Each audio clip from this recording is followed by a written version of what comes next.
Praise the Lord hallelujah. परमेश्वरंकर प्रशंसा हेउ, परमेश्वरंकर गौरव हेउ, परमेश्वरंकर पवित्र महानामर धन्यवाद हेउ जेहेतु तांको दया तांकर अनुग्रह रे आज आम जीवित मान मध्य नामस्थान पाइछु। आउ गोटे प्रभात समय आउ गोटे सकाळ समय आमने देखिबार सुजोग पाइछु। सेति प्रभुंकर गौरव हेउ, प्रभुंकर प्रशंसा हेउ, प्रभुंकर महानामर धन्यवाद हेउ। प्रभु आम मानकु आउ गोटे प्रातकाल देई अछंती जेपरि आमने निजको प्रस्तुत करि पारु, आमने निजको प्रस्तुत करि पारु, कारण तांकर महाविचार समय उपस्थित, तांकर द्वितीय आगमन समय उपस्थित। आ ए समय रे प्रत्येक विश्वासी मानकर कर्तव्य जे से माने निजको प्रस्तुत करिवार आवश्यकता रही अछि। प्रभु आम मानकु समय देई अछंती। केही केही विलंब बोली भावंती, किंतु प्रभु अपना प्रतिज्ञा विषय रे से प्रकार विलंब करंती नाही, मात्र जेपरि समस्त मन परिवर्तन करंती एथिपाई से दीर्घ सहिष्णु अटंती। पवित्र वाक्य यह प्रकाश करे। तो आमान को प्रभु समय देई अछंती जेपरि आमने निजको प्रस्तुत करि पारिबा, आमने प्रस्तुत हेबा एथिपाई प्रभु आमान को समय प्रदान करि अछंती। एई जो समय आमने पाई अछु ए समय आमोद प्रमोद करिबा पाई नुहे, ए समय आमने पाई अछु जागतिक स्वार्थ पूर्ण करिबा पाई नुहे, ए समय आमने पाई अछु आउ कौनसी प्रकार लक्ष्य पूर्ण करिबा पाई नुहे, जागतिक लक्ष्य पूर्ण करिबा पाई नुहे, किंतु से महाविचार जेतेबेला आसीबो तुरी बाजिबो आउ सेथिपाई आमने निजको एबे ठारू प्रस्तुत करिवार आवश्यकता रही अछि। आउ बाइबल मध्यरे आमनकर पवित्र बाइबल मध्यरे बारंबार बारंबार आमनको चेतना दिया जाई अछि, प्रेरणा दिया जाई अछि, आमनको शिक्षा दिया जाई अछि आपणाको प्रस्तुत करिबा पाई। सेथिपाई पवित्र आत्मा स्वर्ग सुख छाड़ी धरा पृष्ठरे अछंती जेपरि आमने निजको पवित्र करि पारु, प्रस्तुत करि पारु, परमेश्वरंकर योग्य संतान हेई पारु। एथि निमंते आमनको समय सुजोग दिया जाई अछि। खेल कूदरे समय काटिबा पाई नुहे, जागतिक आमोद प्रमोद रे व्यस्त रहिबा पाई नुहे, आमनको समय दिया जाई अछि निजको प्रस्तुत करू। आसु ए सकाळ समय रे आमने पवित्र वाक्यरू गोटी अंश पाठ करिबा। लूका लिखित सुसमाचार तार 17 अध्याय आमने 26 पदरू 36 पद पर्यंत पाठ करिबा, किंतु आमनकर आलोचनार विषय 32 पद हेबो। प्रथम 32 पद पढ़िबी, तापरे आमने 26 पदरू 36 पद पर्यंत पढ़िबा। लेखा जाई अछि प्रथमे 32 पद, लोटंक स्त्रीर कथा स्मरण कर। प्रभु जीशुंकर गोटे निर्देश, यह गोटे आज्ञा आम प्रत्येकंकु से दिन से शिष्य मान को कहिथिले, किंतु आज आम प्रत्येकंकु, आज आमनकर प्रत्येकंकु एई चेतना से दउ अछंती। लोटंकर स्त्रीर कथा को स्मरण कर, लोटंकर स्त्रीर कथा को स्मरण कर, तांकर मनोभाव, तांकर आचार व्यवहार, तांकर कार्य, तांकर शेष परिणति विषय को तुमने स्मरण कर। काहे स्मरण करिवार आवश्यकता रही अछि? आमने जदि 26 पदरू 36 पद पर्यंत पढ़िबा ताहले आमने बुझी जाई पारिबा। लेखा जाई अछि, प्रथमे 22 पद पढ़िबा पई चाहिबी। किंतु से शिष्य मान को कहिले, एपरि समय आसीबो जेतेबेले तुमने मनुष्य पुत्रंकर दिन गुड़िक मध्यरु गोटिए दिन देखिबा को बांछा करिवो, किंतु देखि पारिबो नाही। गोटिए दिन देखिबा पई बांछा करिवो, किंतु तुमने देखि पारिबो नाही। ए प्रकार समय आसु अछि। से शिष्य मान को ए चेतना दउ अछंती। से दिन से 12 जन शिष्य को आज आमने जदि तांकर शिष्य अटो मु एवं आपण को आमन को प्रत्येक को से चेतना दउ अछंती। ए परि दिन आसीबो। काहे कि से एक प्रकार कथा कहिले जेपरि आमने निजको प्रस्तुत करि पारु। प्रस्तुतिकरण नितांत आवश्यकता रही अछि। जेपरि आमने निजको प्रस्तुत करू, आउ प्रभु प्रस्तुत हेबा पई से आमन को समय मध्य प्रदान करि अछंती। आमने जेपरि निजको प्रस्तुत करू सेति पई से कहिले पुणी 26 पदरू जदि आमने पढ़िबा, आउ नोहंक समय रे जे प्रकार घटिथिला मनुष्य पुत्रंक समय रे मध्य सेही प्रकार घटिबो। जहाजरे नोहंकर प्रवेश करिबा दिन पर्यंत लोके भोजन पान एवं विवाह करिबा एवं विवाह देबारे प्रवृत्त थिले। पुणी जल प्लावन आसी से समस्त को विनाश कला। तीनोटी कार्य लोके भोजन पान विवाह करिबा विवाह देबा ए कार्य मानकरे प्रवृत्त थिले। परमेश्वर विषय से माने चिंता करू नथिले। समस्त कार्य करिबा पई सेमान पाखरे समय थिला, किंतु परमेश्वर निमंते सेमानकर समय नथिला। आउ जदि बा समय थिला उपासना घंटा रु आउ अल्प 15 मिनिट अधिक हो जाय से माने विचलित हो जाउथिले बोधे आज किछि लोकंक परी। सेति पई जल प्लावन आसी सेमान को भसई नेला। पुणी तापरे लेखा जाय अछि लोटंक समय रे मध्य सही प्रकार घटिथिला। लोके भोजन पान क्रय विक्रय वृक्षरोपण और गृह निर्माण करिबारे प्रवृत्त थिले। ठीक आज जे प्रकार अटे लोके भोजन पान क्रय विक्रय वृक्षरोपण एवं गृह निर्माण। जीशु कहिले मोर पितांको गृह अनेक वासस्थान अच्छी मु तुमको निमंते स्थान प्रस्तुत करने जाऊ अच्छी। ऊर्ध्वस्त विषय प्रति आसक्त हुआ। हाँ जगत रे गृहर आवश्यकता रही अछि। जगत रे गृहर आवश्यकता रही अछि मु मना करू नाही ताहा, किंतु एथिरे ही प्रवृत्त थिबा ऊर्ध्वस्त विषय प्रति आसक्त न हेबा एहा लोटंकर समयर लोकमानकर कार्यकलाप थिला। पुणी आम जदि आउ आगो को जाऊ किंतु लोटो सोदोमरु बाहरी जिबा दिन आकाशरु अग्नि और गंधक वृष्टि होई समस्त को विनाश कला। काहेकि से माने मंद कार्य रे लिप्त थिले। से माने मंद कार्य रे लिप्त थिले। परमेश्वर विषय चिंता करू नथिले। आपण आपण करिथिबा अपराध विषय से माने सचेतन नथिले। से माने कौनसी प्रकार चिंतित मध्य नथिले जे आम माने अपराध करूअछु आम मानकर अवस्था कौन हेबो से विषय से माने चिंता मध्य करू नथिले। एथिपाई आकाशरु अग्नि और गंधक आसी समस्त को से दिन से जळई देइथिला, विनाश करिथिला। आउ 30 पदरे प्रभु चेतावनी दउछंती मनुष्य पुत्र प्रकाशित हेबा दिन से ही प्रकार घटिबो। को मानको पई जो माने सेही प्रकार भोजन पान वृक्षरोपण क्रय विक्रय गृह निर्माण विवाह देवा विवाह करिबा एई कार्य रे सांसारिक कार्य रे व्यस्त रहिथिबे। मनुष्य पुत्रंकर दिन मध्य सेही प्रकार घटना घटिबो। यह प्रभुंकर वाक्य अटे। कारण प्रभु कहि अछंती सूर्य चंद्र लोप पाई जिवो किंतु ईश्वरंकर मुख निगृहित वाक्य कोनोसी लोप पाइबो नाही। ताहा चिरस्थायी अटे आउ ताहा नितांत भावरे कार्यक्षम अटे। ताहा पूरण हेबो निश्चित भावरे।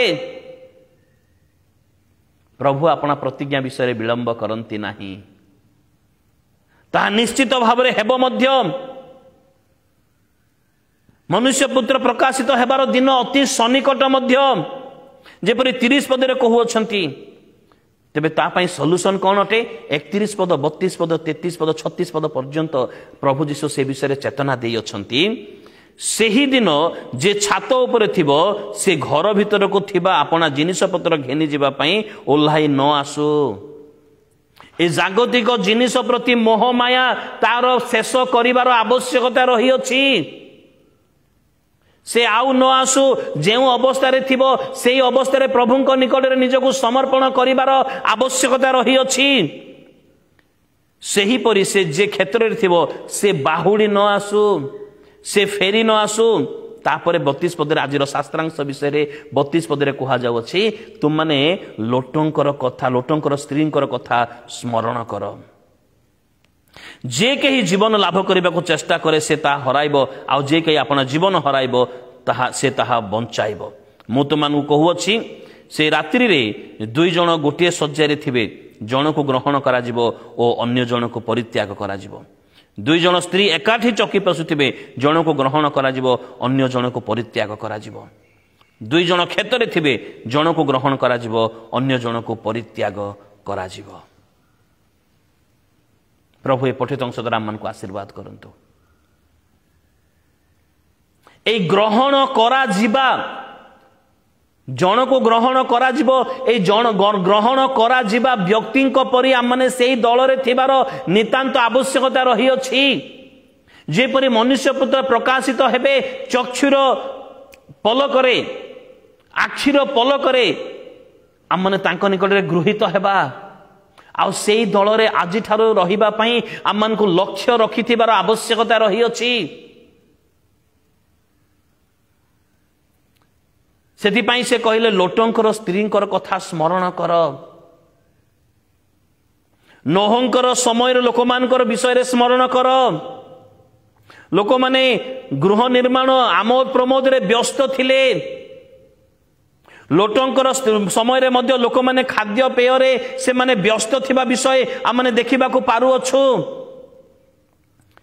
32 पद नुहे आ आमने जदि देखिबा ताहेले 31 पद रे कुहा जाय अछि जे जे कार्य रे थिबो से पछको फेरी न आसु, पछको न फेरु।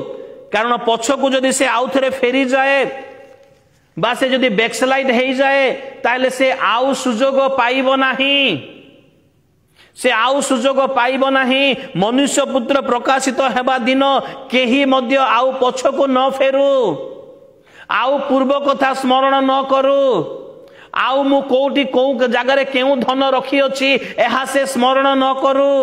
एहा को कहंती पछको फेरिबा। कारण पछको अनेई लवण स्तंभ हेजिबार शेष परिणति लोटंकर स्त्री विषय रे आमने समस्ते भल भाबरे जानू मध्य। ता आपण जानंती मु जाने बाइबल रे आमन को स्पष्ट भाबरे कुहा जाय अछि जो माने पछ गुंचा हे जानती, बैकस्लाइड हे जानती, जो माने पछ को अनंती, सिद्धिदाता यीशु को लक्ष्य रखी से गंतव्य पथरे गमन करू करू पछ को हटी जानती, से मान को कुहा जाउ अछि लोटंकर स्त्रींकर कथा स्मरण कर। कहार कथा?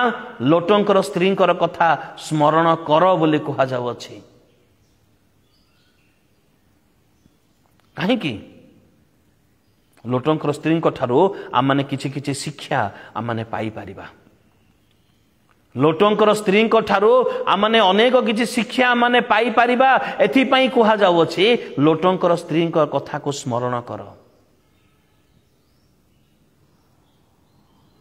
के को शिक्षा देखंतु केतरा विषय आमाने आदि पुस्तक 19 अध्याय जदि आमाने 17 18 19 20 जदि आमाने पढू ताहले आमाने जानि परिबा क्लियर भाबरे। आमने जानी परिबा काहे कि प्रभु जीशु कहले लोटंकर स्त्रींकर कथा स्मरण कर, जो माने पछको चाहि जानती, जो माने पछको अनांती, से मान को कहा जाउ अछि। आ विशेष करी 22 पद अनुसार या तांकर शिष्य मान को से कहू अछंती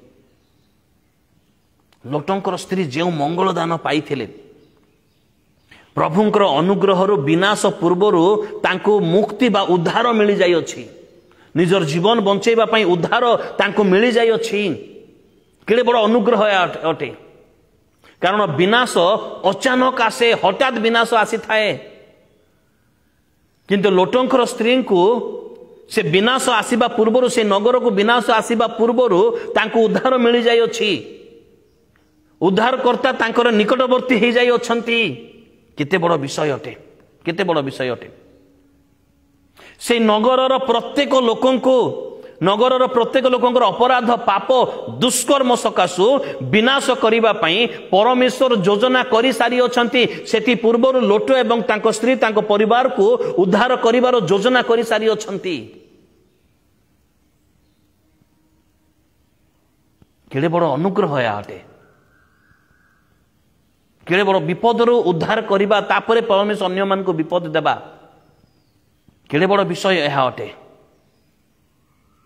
से विपद, से विनाश आसीबा पूर्वर लोटंकर एवं तांको परिवार को से माने उद्धार करी नहीं आसी अछंती। तुमे बाहरी आस, से माने गंधक आ अग्नि रे जली पोड़ी मरिबे। से माने सेतिरे परमेश्वरंकर प्रेम को अनुभव करिवार आवश्यकता थिला, परमेश्वरंकर दया को अनुभव करिवार आवश्यकता थिला, परमेश्वरंकर पराक्रम, परमेश्वरंकर शक्ति, तांको प्रति थिबा परमेश्वरंकर दया दृष्टि, जत्न तत्व नेबार दृष्टि केते ताहा से माने विवेचना करिवार आवश्यकता रहिथिला। कारण विनाश पूर्वर से मान को उद्धार करि निया अणा हो जाउछि आ परे अन्य मान को विनाश करि जाउछि। किंतु उद्धार पाइला परे मध्य पतन सबुठारु दुर्भाग्य विषय, दुर्भाग्यर परिपूर्ण विषय। आदि पुस्तक 13 अध्याय 13 पदरे लेखा जाउची एई सोदोमवासी पाप बड़ थिला, से माने महादुष्ट थिले, से माने महादुष्ट। आ सेतिपाई परमेश्वर सेमान को विनाश करिवार योजना करिथिले, किंतु धार्मिक लोट एवं तांको परिवार सेठारे वास करुथिले। आ अब्राहम को प्रार्थना रे सेमान को से उद्धार करिवा पई योजना करि सारी अछंती। या ठारु बड़ प्रेम, या ठारु बड़ मंगलदान, या ठारु बड़ अनुग्रह आउ कोन अटे? उद्धार से माने पाउ अछंती। से दुष्ट महादुष्ट लोक मान को विनाश करा जिवो, किंतु धार्मिक परिवार को सेतिर उद्धार करा जाउछि। आउ एहा परोक्ष भाबरे नुहे, प्रत्यक्ष भाबरे सेमानकर चक्षु सम्मुखरे सेमान को उद्धार करा जाउछि। तथापि लोटंकर स्त्री लवण स्तंभ बनी गले, लवण स्तंभ रे परिणत हेई गले। उद्धार पाइला परे, मुक्ति पाइला परे, प्रभुंकर पराक्रम, प्रभुंकर कार्य, प्रभुंकर शक्ति अनुभव कला परे केले बड़ दुर्भाग्यर विषय। आ सेति पई प्रभु जीशु कहउछन्ते तांको स्मरण कर, लोटंकर स्त्रींकर कथा तुम माने स्मरण कर, करिवार आवश्यकता रही अछि। जो माने पछको फेरी अनांती, जो माने पछ घुंचा ही जानती, आगो को पढ़िबा परिवर्ते से माने पछको चली जानती। आज अनेक मंडली अग्रगति नुहे, पछको चली जानती। आ पछ विषय, ओ आम मंडली एमती थिला, सेमती थिला, आमे एमती थिलु, जेतेबेले मो बाप्तिस्म थिले सेतेबेले बढ़िया गीत गाउथिले किबा बढ़िया वाक्य प्रचार करथिले, दिन को 10 पर्व बाइबल पढुथिली, मु प्रार्थना करुथिले, एमिति करथिले। एबे अनेक लोग से प्रकार कहिबार माने सुनि अछु।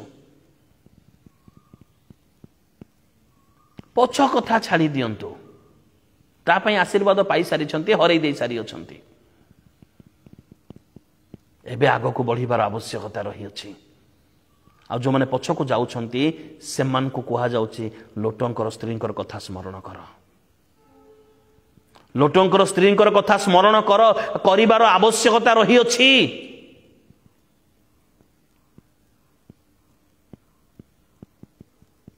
लोटंकर स्त्रींकर कथा स्मरण कर। एई लोटंकर स्त्रींकर कथा काहे कि माने स्मरण करिबा?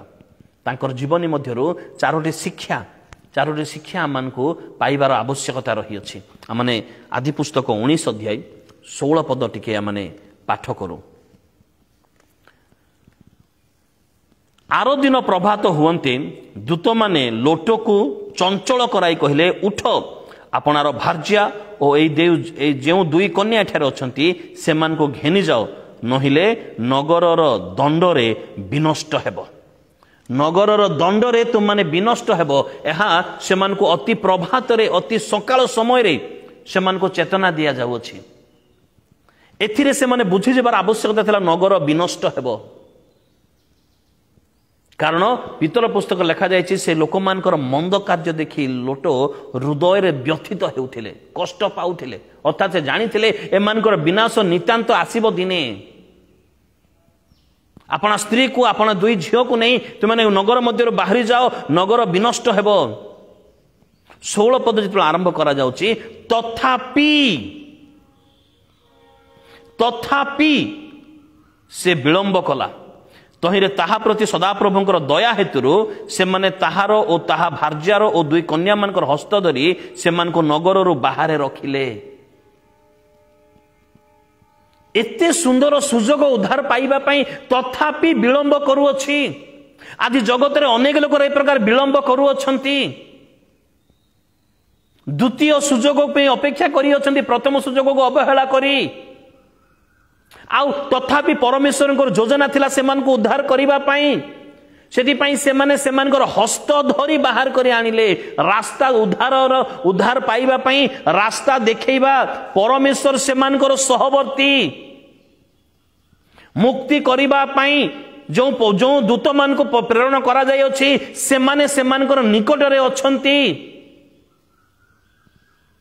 केड़े बड़ मंगल दान, केड़े बड़ मंगल दान। एहा उद्धारक तांकर निकट रे रही अछंती। प्रकृत पथ प्रदर्शक विनाशर मुक्तकारी पथ प्रदर्शक से पथ देखौछंती पुणी 16 पद लिखा जाइए हस्त धरी से नगर बाहर को रखिले हस्त धरी आग को कढ़ई नौथिबा उद्धार विनाशर उद्धार कार को नहीं जाउथिबा दूत माने से संगे संगे अछंती गुड गाइडर गुड लीडर से सहित अछंती तथापि लवण स्तंभ हो जावा दुर्भाग्यर विषय से परमेश्वर से संगे अच्छा जो परमेश्वर यात्रा पुस्तक 13 अध्याय 21 पदरे दिवस मेघस्तंभ रात्रि अग्निस्तंभ ही बाट कड़े नेबा परमेश्वर अवश्य ता परर घटना यह तथापि से परमेश्वर मनुष्य बुझीजार आवश्यकता रही अछि जे की प्रकार दया परमेश्वर प्रकाश करुअछंती गीत संहिता 48:10 लिखा जाए से परमेश्वर जे मरण पर्यंत से संगे संगे रही परिचालना करिवे से परमेश्वर उद्धार करिबा पई दूत मान को प्रेरण करी अछंती तथापि लवण स्तंभ हो जावा बुझीजार आवश्यकता रही 17 पदरे द्वितीय विषय 17 पदरे एई रूपे सेमान को बाहर करी आनिला उतारे सेमान को मध्यरु जणे लोटों को कहला प्राण रक्षा निमंते पळाओ एवं पछ आड़ को दृष्टि कर नाही गोटे स्ट्रिक्टली वार्निंग गोटे चेतावनी गोटे सतर्कवाणी पछ आड़ को दृष्टि करिवार आवश्यकता नाही तुमने उद्धार प्राप्त हेई अछ पछको देख नाही पछरे अपराध सकाशु विनाश हेउछि अग्नि और गंधकर वृष्टि हेउछि पछरे सांसारिक आमोद प्रमोदर विनाश हेउछि ताकू आ अनेबार आवश्यक नाही ताकू आ देखिबार आवश्यक नाही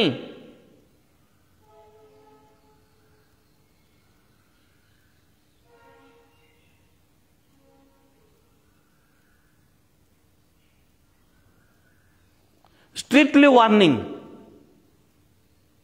पछको दृष्टि कर नाही पछको अनाओ नाही जो माने पछको अनांती पछको पुनर्बार फेरी जाती द्वितीय पितर पुस्तक 2 अध्याय 22 पद अनुसार से कुकुर एवं घुसुरी सहित तुलना करा जाई अछि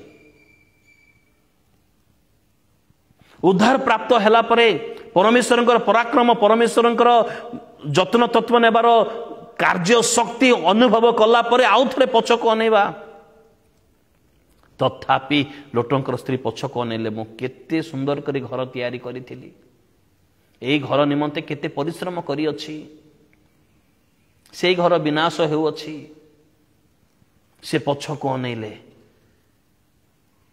आ परमेश्वरंकर आज्ञा को आमने अक्षर अक्षर पालन करिवार आवश्यकता रही अछि आ जेतेबेले से एई आज्ञा को विपरीत अर्थ विपरीत दिगरे से गले से स्थान रे से लवण स्तंभ हेले तांकु स्मरण करिबा पई कहा जाउछि आज आज्ञा पालन करिबा आज्ञा पालन न करिबा आमनकर हाथ में रही अछि लोटों स्त्री से आज्ञा पालन कले ना जदि लोट भी पछको नहीं था से भी लवण स्तंभ होता दुईटी झील भी पछको नहीं था से भी लवण स्तंभ होता किंतु से आज्ञा पालन कले परे कौन है ताहा मु कहबार मोर आवश्यक नहीं आम समस्त जानी अच्छु किंतु से आज्ञा पालन कले से लवण स्तंभ हेले नहीं किंतु एई नारी से तांको कुहा जाउ अछि पछको अनाओ नाही तथापि से पछको अनेले आ लवण स्तंभ हेले आ जीशु आज दिन में कहते स्मरण कर पछको आउ फेर नहीं पछको फेरिबार आवश्यकता नहीं बैकस्लाइड जे पछको अनाए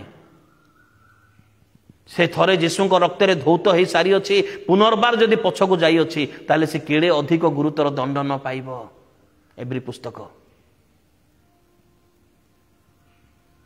पछको न फेरिबा पई तेबे लोटंकर स्त्री तांको निर्देश दिया जाउछि पछको न फेर बोली पछको अनाओ नाही बोली तथापि से पछको अनेले काहेकि गोटे कारण हो पारे मोह माया बा से घर प्रति तांकर मोह मायाटा रहितला सेति पई आ द्वितीय विषय एई जो दूत माने तांको निर्देश देइछंती ସେମାନଙ୍କର କଥାରେ ଅବିଶ୍ୱାସ ବା ସେମାନଙ୍କର କଥାରେ ଅଳ୍ପ ବିଶ୍ୱାସ, ଅବହେଳା ମନୋଭାବରେ,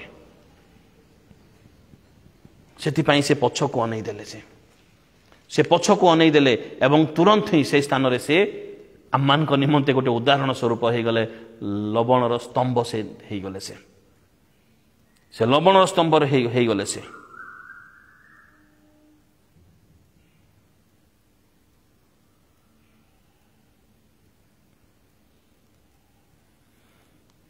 ପଛକୁ ଅନେଇବା, ପଛକୁ ଦେଖିବା, ୟାର ଭିନ୍ନ ଭିନ୍ନ ପ୍ରକାର ଅର୍ଥ ରହିଅଛି। ବ୍ୟାକସ୍ଲାଇଡ୍ ହେଇଯିବା, ପଛଘୁଞ୍ଚା ହେବା ବା ସମ୍ପୂର୍ଣ୍ଣ ଭାବରେ ପୁରୁଣା ମୋହ ମାୟା, ମନ୍ଦ ସାଙ୍ଗସାଥି, ମନ୍ଦ ଆମୋଦ ପ୍ରମୋଦକୁ, ମନ୍ଦ ଅଭିଳାଷକୁ ପରିତ୍ୟାଗ ନ କରିଥିବା। କାରଣ ଯେ ଉଦ୍ଧାର ପାଇଅଛି ସେ ସମ୍ପୂର୍ଣ୍ଣ ଭାବରେ ଉଦ୍ଧାର ପାଇଅଛି। ପୁରାତନ ବିଷୟ ସବୁକୁ ଲୋପ କରିବାର ଆବଶ୍ୟକତା ରହିଛି, ମନରୁ ମଧ୍ୟ ଏବଂ ଭାବନାରୁ ମଧ୍ୟ, ପ୍ରତିଟି ବିଷୟରୁ। ହେଇପାରେ ଲୋଟଙ୍କର ସ୍ତ୍ରୀ କିଛି ଗୋଟେ ବହୁମୂଲ୍ୟ ସାମାନ ଝିଅମାନଙ୍କର ବାହାଘର ଆଗକୁ ରହିଅଛି, ସେଥିପାଇଁ ବହୁମୂଲ୍ୟ ଜିନିଷ କିଛି ନେଇଯିବା ପାଇଁ ସେ ଚାହୁଁଥିଲେ ବୋଧେ। ହେଇପାରେ ସେଇ ଘରେ କେତେ ମନୋରଞ୍ଜନ କରିଅଛୁ, ସେଇ ଘରକୁ ଆଉ ଥରେ ଟିକେ ଶେଷ ଥର ଦେଖିଦିଏ ବୋଲି ବୋଧେ ପଛକୁ ସେ ଅନେଇ ଦେଲେ ବୋଧେ। ହେଇପାରେ ସେଇ ଘରକୁ ଥରେ ଟିକେ ଅନେଇବା ପାଇଁ ତାଙ୍କ ହୃଦୟରେ ଇଚ୍ଛା ଜାଗ୍ରତ ହେଇଥିବ। ହେଇପାରେ ସେଇ ପୁରୁଣା ମନୋରଞ୍ଜନକୁ ସ୍ମରଣ କରି ସେ ଅନେଇ ଦେଲେ।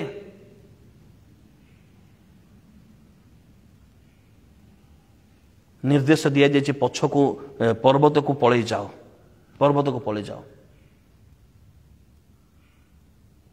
ମାଥ୍ୟୁ ପୁସ୍ତକ 14 ଅଧ୍ୟାୟ ତାର 16 ପଦରେ ମଧ୍ୟ ସେ ଆଜ୍ଞା ଦିଆଯାଉଅଛି।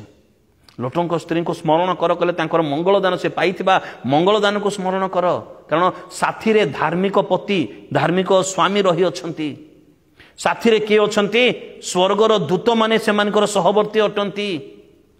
ସେମାନଙ୍କର ଉତ୍ତମ ମଙ୍ଗଳଦାନ ଏବଂ ତା ସହିତ ସେମାନଙ୍କର ଆଜ୍ଞା, ନିର୍ଦ୍ଦେଶ, ବାକ୍ୟ, ସତର୍କବାଣୀ, ନିର୍ଦ୍ଦେଶ ସେମାନଙ୍କ ପାଖରେ ରହିଅଛି। ଆଖିର ସମ୍ମୁଖରେ ଅପରାଧୀ ମାନଙ୍କର ବିନାଶ, ଦର୍ଦନାକ ବିନାଶ ସେମାନଙ୍କ ସମ୍ମୁଖରେ ରହିଅଛି। ଏତିକିରେ ସେ ବୁଝିଯିବାର ଆବଶ୍ୟକତା ରହିଥିଲା ଯେ ମୋର ପଛକୁ ଅନେଇବାର ଆବଶ୍ୟକତା ନାହିଁ, ଏତିକିରେ ସେ ବୁଝିଯିବାର ଆବଶ୍ୟକତା ଥିଲା। କିନ୍ତୁ ତଥାପି ସେ ନ ବୁଝି ସେ ବିନଷ୍ଟ ହେଲେ। ମୋର ପ୍ରିୟ ବନ୍ଧୁଗଣ, ମାନେ ଚିନ୍ତା କରିବାର ଆବଶ୍ୟକତା ରହିଅଛି। ଆଜି ପ୍ରଭୁ ଆମମାନଙ୍କୁ ଚେତନା ଦେବା ପାଇଁ ଚାହୁଁଅଛନ୍ତି। ଆମମାନେ ପଛଘୁଞ୍ଚା ନ ହେଉ। ସେ ଲୋଟଙ୍କର ସ୍ତ୍ରୀଙ୍କର କଥାକୁ ସ୍ମରଣ କରୁ। ସେ ପଛକୁ ଅନେଇଲେ ବୋଲି ସେ ଲବଣର ସ୍ତମ୍ଭ ହେଇଗଲେ, ବିନାଶ ହେଇଗଲେ। ଆଉ ଯେଉଁମାନେ ପ୍ରଭୁ ଯୀଶୁଙ୍କ ରକ୍ତରେ ଧୌତ ହେଇ ତାଙ୍କର ନାମରେ ବାପ୍ତିଜିତ ହେଇ ଆଉ ଥରେ ପୁନର୍ବାର ପାପକୁ ଫେରିଯାଆନ୍ତି, ସେମାନଙ୍କର ଅବସ୍ଥା କ'ଣ ହେବ? ମନୁଷ୍ୟ ପୁତ୍ର ପ୍ରକାଶିତ ହେବାର ସମୟ ଅତି ସନ୍ନିକଟ। ଆମମାନଙ୍କୁ ଆଗକୁ ବଢ଼ିବାର ଆବଶ୍ୟକତା ରହିଅଛି, ପଛକୁ ନୁହେଁ। ଆଗକୁ ବଢ଼ିବାର ଆବଶ୍ୟକତା ରହିଅଛି, କାରଣ ଆଗରେ ହିଁ ସେ ହାତ ଠାରି ଡାକୁଅଛନ୍ତି, ପଛକୁ ନୁହେଁ। ଆମମାନଙ୍କୁ ଆଗକୁ ବଢ଼ୁ। ହଁ, ଯନ୍ତ୍ରଣା ରହିଅଛି, କଷ୍ଟ ରହିଅଛି, ନିନ୍ଦା ରହିଅଛି, ଅପମାନ ରହିଅଛି, ଅନେକ ବିଷୟ ଆମମାନଙ୍କୁ ପଛରେ ଛାଡ଼ିବାକୁ ହେବ, କାରଣ ସେମାନେ ସେ ସମସ୍ତ ବିଷୟ ବିନାଶମୁଖୀ। କିନ୍ତୁ ଆମମାନଙ୍କୁ ଆଗକୁ ବଢ଼ିବାକୁ ହେବ। ଆମମାନଙ୍କୁ ଆଗକୁ ବଢ଼ୁ। ପରମେଶ୍ୱରଙ୍କର ଆଜ୍ଞା, ପରମେଶ୍ୱରଙ୍କ ନିର୍ଦ୍ଦେଶ, ପରମେଶ୍ୱରଙ୍କର ବାକ୍ୟ ପାଳନ କରି ଆଗକୁ ବଢ଼ିବାକୁ ହେବ। ତେବେ ଯାଇ ଅନ୍ତତଃ ଲୋଟଙ୍କ ସ୍ତ୍ରୀ ପରି ଆମମାନେ ନ ହେଉ। ଏଥିପାଇଁ ପ୍ରଭୁ ଯୀଶୁ କହୁଅଛନ୍ତି ଲୋଟଙ୍କର ସ୍ତ୍ରୀଙ୍କର କଥା ସ୍ମରଣ କର। ଆଜି ସ୍ମରଣ କରିବାର ଆବଶ୍ୟକତା ରହିଅଛି, କାରଣ ଆମମାନେ ଜଗତ ମଧ୍ୟରେ ଯେତେ ଦିନ ପର୍ଯ୍ୟନ୍ତ ରହିଅଛୁ, ଦୁଇଟି ବିଷୟରୁ ଆମେ ଶିକ୍ଷା ପାଇଥାଉ। ଜାଗତିକ ଶିକ୍ଷା, ସ୍କୁଲ କଲେଜ ବହିରୁ ଆମେ ଶିକ୍ଷା ପାଇଥାଉ। ଆଉ ଗୋଟେ ଶିକ୍ଷା ଅନ୍ୟମାନଙ୍କର ଜୀବନକୁ ନିରୀକ୍ଷଣ କରିବା ଦ୍ୱାରା। ଅବ୍ରାହମଙ୍କର ଜୀବନକୁ ନିରୀକ୍ଷଣ କଲେ ଆମେ ବିଶ୍ୱାସର ଦୃଢ଼ତା ପାଇପାରିବା। ଲୋଟଙ୍କର ଜୀବନକୁ ନିରୀକ୍ଷଣ କରିବାରେ ଆମେ ଉଦ୍ଧାର ପାଇବା ନିମନ୍ତେ ଶକ୍ତି ପାଇପାରିବା। ନୋହଙ୍କର ଜୀବନକୁ ନିରୀକ୍ଷଣ କରିବା ଦ୍ୱାରା ପ୍ରଭୁଙ୍କ ନିମନ୍ତେ ପରିଶ୍ରମ କରିବାର ଶକ୍ତି ଆମେ ପାଇପାରିବା। ନିରୀକ୍ଷଣ କରୁ ଅନ୍ୟର ଜୀବନକୁ। ସିଏ ଏଇ ପଥରେ ଗଲା ଆଉ ବିନାଶ ହେଲା, ମୁଁ ଏ ପଥରେ ଯିବି ନାହିଁ, ମୁଁ ବିନାଶ ହେବି ନାହିଁ। ଆମେ ନିରୀକ୍ଷଣ କଲେ ତ ଜାଣିପାରିବା ସେଥିପାଇଁ ଯୀଶୁ କହିଲେ ଲୋଟଙ୍କର ସ୍ତ୍ରୀଙ୍କର କଥାକୁ ସ୍ମରଣ କର, ନିରୀକ୍ଷଣ କର ତାଙ୍କ ଜୀବନକୁ। ସେ ପାଇଥିବା ମଙ୍ଗଳଦାନକୁ କି ପ୍ରକାର ଅପବ୍ୟବହାର କଲେ ତାହା ତୁମେ ଦେଖ। ଆଉ ଦେଖିବାର ଆବଶ୍ୟକତା ମଧ୍ୟ ରହିଅଛି। ସେଥିପାଇଁ ଆଜି ଲୋଟଙ୍କର ସ୍ତ୍ରୀଙ୍କର କଥାକୁ ସ୍ମରଣ କରିବା ପାଇଁ ପ୍ରଭୁ ଯୀଶୁ ଯେଉଁ ଆଜ୍ଞା ଦେଉଛନ୍ତି ତାକୁ ପାଳନ କରିବାର ଆବଶ୍ୟକତା ରହିଅଛି। ପ୍ରଭୁ ଆମମାନଙ୍କୁ ଆଶୀର୍ବାଦ କରନ୍ତୁ, ପ୍ରଭୁ ଆମମାନଙ୍କୁ ଦୟା କରନ୍ତୁ। ପ୍ରେଜ୍ ଦ ଲର୍ଡ। ପ୍ରାର୍ଥନା କରିବା। ପ୍ରିୟ ପ୍ରଭୁ, ଆମେ ତୁମ ଧନ୍ୟବାଦ କରୁଛୁ, ତୁମରି ଗୌରବ ତୁମରି ପ୍ରଶଂସା କରୁଅଛୁ ପିତା। ଦୟାମୟ ପରମେଶ୍ୱର, ଏହି ସମୟରେ ତୁମେ ଆମମାନଙ୍କୁ ବାକ୍ୟ ଦେଇଅଛ, ଧନ୍ୟବାଦ ହେଉ।